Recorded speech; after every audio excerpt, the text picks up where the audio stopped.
In many higher education institutions, positions are in high demand and undergo a rigorous selection process. Typically, the selection is based on two key sources of information. The first is exam scores and application attributes. The second is the often dreaded interview.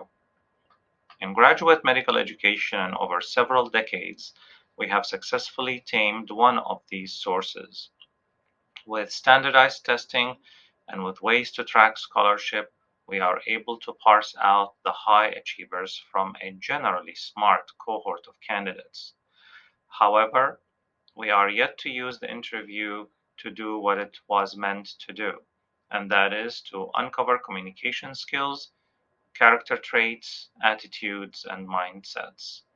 More so, with semi-structured interviews, we are at risk of falling for generalizations, biases, horns, and halos.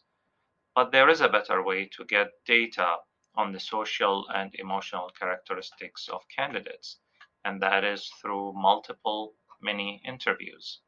The multiple mini interviews is an interview format that consists of a series of 6 to 10 stations. Each station is usually focused on a specific question or scenario that is important for the position.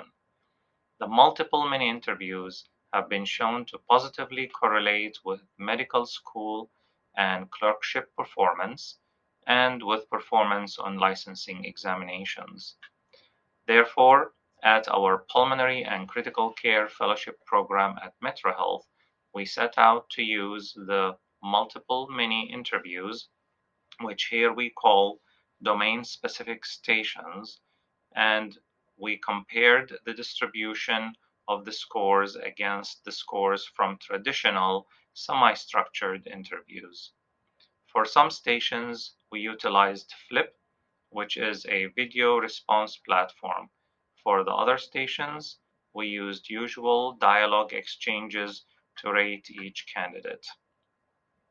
Based on our program philosophy and institutional mission, we created 10 discrete domain stations that assessed difficult communications, written communications, scholarship, teaching skills, time management, microaggression, teamwork, independence, attention to detail, and service to others.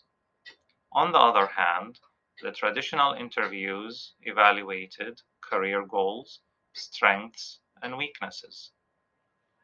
77 candidates were interviewed during 2 fellowship application seasons.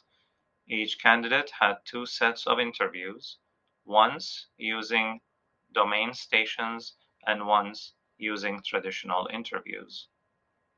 The 2 histograms displayed here show scores from both types of interviews. The blue bars represent scores from domain stations, which followed a normal distribution, while the orange bars represent traditional interviews, which did not follow a normal distribution. As indicated in the box and whiskers plot on the right, there was a statistical difference between the 2 interview methods, with traditional interviews showing higher means and a narrower range of scores compared to domain stations. So, our data show that conducting interviews using domain-specific stations may help differentiate candidates for fellowship training more than using traditional interviews, and this may potentially aid in the selection process. If desired, other training programs could easily replicate our approach to match their agendas. Of course, more work is needed to determine the reason for the difference, and also to determine if such practices result in better selection outcomes and future performance of selected candidates.